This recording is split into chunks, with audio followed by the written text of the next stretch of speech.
This is Scott Becker with the Becker Business Podcast and the Becker Private Equity Podcast. Today's discussion is private equity owned hospitals.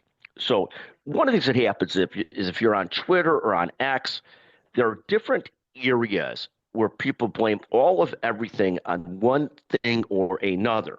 One of the things you see in healthcare is this heavy blame on private equity for all that ails healthcare, that all the challenges in healthcare. The reality in healthcare is that private equity owned companies own about 8.5% of all hospitals. About 23% of all hospitals are for profit, the remainder being not for profit or state owned. So at the end of the day, private equity owned chains own about 8.5% of all American hospitals, about 400 to 500 hospitals. Now, you have some very bad examples there. The Steward Health System crashes, they overextended on debt. The flip side is a great deal of these hospitals today are owned by chains that are really well run.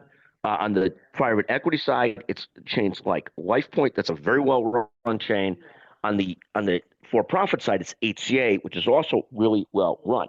So the concept of blaming sort of healthcare problems on private equity, where private equity owns 8.5% of all hospitals and they employ about 6.5% of all physicians, is a vast distraction. In some ways, private equity in healthcare is a pimple on the proverbial elephant. And so this concept of using that as the blame for all things is vastly misguided. Thank you for listening to the Becker Business Podcast, the Becker Private Equity Podcast.